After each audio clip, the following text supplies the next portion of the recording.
Well, we have another great conversation with New Insights LLC, actually specifically Jacqueline. And Jacqueline, we are in a month where we're trying to not only bring awareness to therapy and what therapy can do, but specifically talking about suicide awareness. And the average for Berrien County is 22 suicides per year. And that number obviously is incredibly high and too high. But this is something where we want to break that stigma of people talking about it, because it is a discussion that needs to happen, as this is something that is very real and we can't just cover our eyes and act like it's not there, right? So with our conversation here today, I want to know a little bit more about yourself, your profession, and why you feel like it is super important for us to discuss suicide awareness and what that means to you. Yeah, talking to people is really the best way to connect. It's about connection. A lot of times people who attempt or even complete suicide are feeling alone, trapped, helpless, powerless in their lives, and feel like that's kind of the only way out. That's not the only reason that these choices get made, but it's plenty of the reasons. And so just talking about it brings awareness, lets people know there's options, there's things that they can do if they're thinking about it, feeling about it, planning for it. So having these conversations really lets people know that there are other options. Yeah, and making sure that people know that people care, and that's, it seems like such a simplistic way to say that, but when you're in that mindset and you're in that position, a lot of times the question is like, okay, who's really going to care? There are so many people out there, and having that opportunity to just talk it out and have a conversation with somebody will definitely, have that realization and bring that to light. So talking about this discussion, I also want to look at it from another side, because we're talking about therapy, we're talking about helping people. And you know what, maybe, you're watching this and you're saying, okay, I'm not in this position myself. This is good information, but it's not me. Okay, maybe it isn't you, but there are other people in your life that it may be. And we need to have those other people who are champions to say, hey, are you thinking about killing yourself? Are you in this mindset? And speak to that a little bit, maybe from that perspective, and what we can do as friends to feel empowered to have this conversation. Yeah, I think it's one of those things where it's good to know the signs of stroke. It's good to know the signs of heart attack. It's good to know the signs of somebody thinking about suicide, because when you need it, that's not the time to learn it. So, and then just being comfortable. If you're thinking about, ending your life, if you're worried that someone else is, both people, we want to encourage everyone to have that conversation with each other, and to not let that be a stigmatic conversation. You'd be surprised how many more people have had those thoughts at some point in their life than haven't. And so it really is a subject that we can have empathy with each other over. When we talk about therapy, therapy is a thing that can help people figure out how to get unstuck, how to find purpose, how to find power, how to make the changes in their life that they're feeling like they just can't make on their own. And it's one of those things where people tend to feel very, very alone in those moments, even when they're completely connected or actually in a room full of people. It's a state of aloneness. And so having someone even care enough to just ask how you're doing and how you're feeling can make all the difference. So many times I've heard stories in lots of different settings, actually, where people will tell me that the phone rang. The phone rang. And that's what saved their life, is just that the phone rang and it was a familiar voice on the other side. And a lot of times they tell me that person had no clue and still doesn't know that they saved their life that day, because they connected. Even just connecting makes such a difference.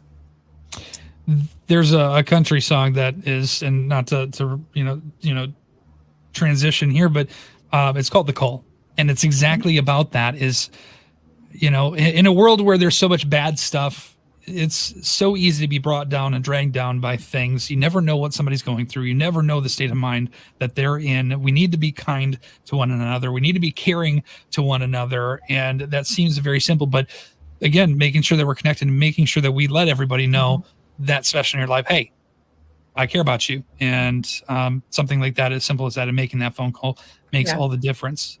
Yeah. So, people don't fake being depressed. People don't fake being hurt. They actually fake being okay. That is very true. So even in those moments, we need to make sure that we're connecting anyway. And a lot of times sometimes we worry that we're going to be a burden if we're the one reaching out to connect with someone else, but it's a gift. If you think about when somebody tries to connect with you, how do you feel? It's a gift. It feels so just warm and so thought of and so loved. Even just to send even just a text message that says, hey, haven't heard from you in a while, wanted to let you know I was thinking of you, can make a huge difference. It's also interesting to point out the fact too that it's not something that anybody who's had suicidal thoughts will not only complete suicide, but also they're not necessarily technically clinically depressed either. Right. There could be a traumatic event, something that happens, and I know of one specific instance here recently where a traumatic event led to a suicide completion, and it's terrifying. But what would you say would be maybe the first step or first course of action for somebody who maybe is having that thought, saying, okay, be a better place without me, or whatever is going through their mind? Yeah. So, even a lot of times people will have the thought without having any intent at all. When that's the case, that's a call to talk to a professional. That's a call to talk to a therapist. If they are having a thought with intent and thinking, I think I'm going to do this, but before I make that really permanent decision, I need to talk with someone. That's the time where we want to get emergency situation, emergency services involved. So you can call 911.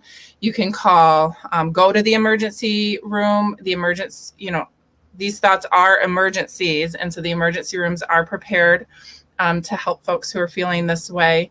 There are psychiatric hospitals, actually, where you can go in and talk to someone in that moment. And, there's the community mental health centers as well. And so those places are designed to immediately have a conversation with a person and help them figure out, what do we do next to help you not have to feel this way anymore. It's a sad thing to think about. You mentioned the permanent decision.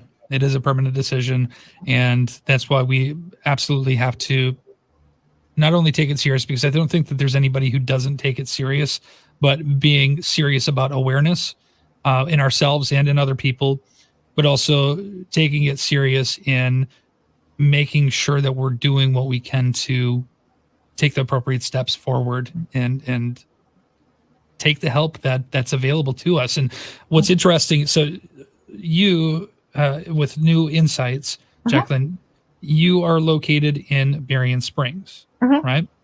No, I'm physically located in Berrien Springs, but our service is 100% online. Which is a great thing to know. So with this, you can be in Coloma, you can be in Bridgman, New Buffalo, you could probably be in Spain somewhere. All on the same day. Exactly. And you can still have this support available to you. So let's kind of share, if somebody wants to go through with talking to you and working, maybe they've had this vulnerability for themselves and they say, I need this help. How do we do that with you? So they can call or text or even go online and schedule initial consult. It'll be about 15 minutes. We don't charge for that. And I will talk with you at the scheduled time to decide together if what New Insights is offering is going to be able to be a good fit for that person. From there, if we decide together that it's going to be a good fit and we feel like we can meet your needs, you'll get scheduled with either myself or one of our amazing therapists, and you'll do a full intake. Usually it's about 45 to 60 minutes of just being able to tell your story and talk about where you've been, why you're feeling this way, and what you're wanting to do moving forward. From that point, it becomes a really individualized experience as to, how to get those needs met and where to go moving forward. Usually it's about weekly sessions for a little while. And then sometimes people feel like they have met their goal. They're feeling different. They're thinking different. And so then they're done with therapy. Sometimes people like to hang on to that connection. And so they'll move out to every other week or even monthly connections before they discharge from therapy. All good information. And especially when, again, something like this comes into mind, we want to be aware. And I love that there's a resource like New Insights and you, Jacqueline, to be available to help us through. So thank you for what you do. And I hope that this conversation helps to open that door to breaking that stigma and, getting people on the right path. I hope that this helps save lives. Ultimately, that's what this conversation is doing. So awesome. Well, Jacqueline, we look forward to chatting with you here very soon, and we'll continue the conversations regarding different avenues of therapy.